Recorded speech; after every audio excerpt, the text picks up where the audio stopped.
ব্যাপক উৎসাহ উদ্দীপনা আর অংশগ্রহণমূলক পরিস্থিতির মধ্য দিয়ে শেষ হয়েছে ত্রয়োদশ জাতীয় সংসদ নির্বাচন। এখন চলছে শেষ মুহূর্তের ফলাফল ঘোষণা।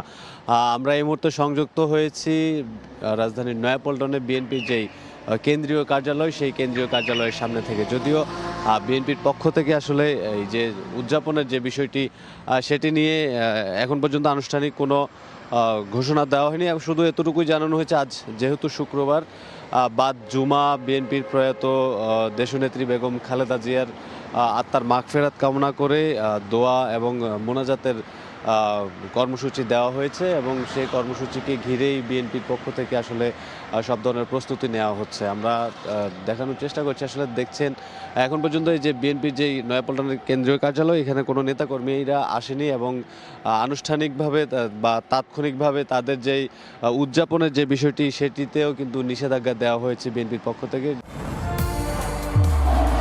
নির্মাণে নাম্বার 1 শাহ সিমেন্ট।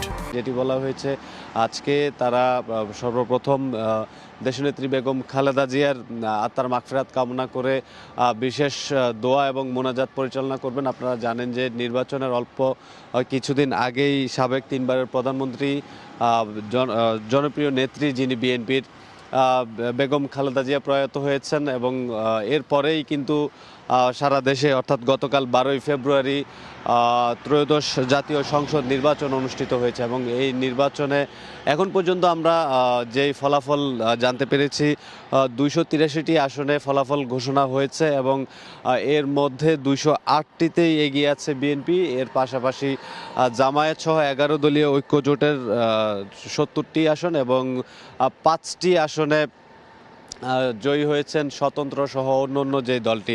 সুতরাং স্বাভাবিকভাবে বলাই যায়, আসলে যেহেতু 208টি আসনে ইতিমধ্যেই বিএনপি এগিয়ে আছে, সেহেতু বলা যায় আগামীর সরকার গঠন আসলে বিএনপি করতে যাচ্ছে। যদিও সেটি এখনও আনুষ্ঠানিক ঘোষণার অপেক্ষায়। আমরা যতটুকু জানতে পেরেছি, এখনও পর্যন্ত নির্বাচন কমিশন কার্যালয়ে যে ফলাফল ঘোষণার যে কার্যক্রম সেটি চলছে এবং সেখান থেকে আসলে ঘোষণা আসতে পারে আনুষ্ঠানিকভাবে, তখনই বলা যাবে আসলে কারাই বিজয়ী হয়েছেন।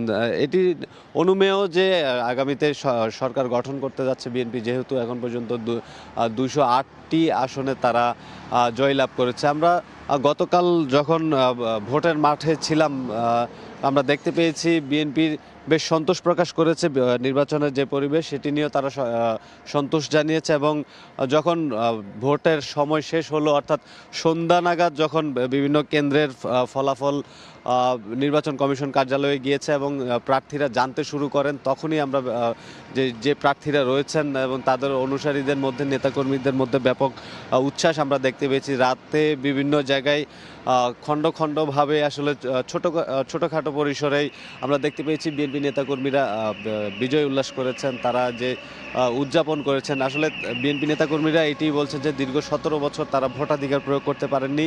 এবার একটি অবাধ, সুষ্ঠু, নিরপেক্ষ এবং অংশগ্রহণমূলক নির্বাচনের মাধ্যমে এই দলের অধিকাংশই প্রার্থীরা জয়লাভ করেছেন এবং তারা হয়তোবা তারা সরকার গঠন করতে যাচ্ছেন এবং সেজন্যই তারা বেশ উচ্ছ্বসিত এবং তারা এর জন্য, এই সুষ্ঠু একটি নির্বাচনের জন্য তারা অন্তর্বর্তীকালীন সরকারকেও বেশ সাধুবাদ জানিয়েছেন।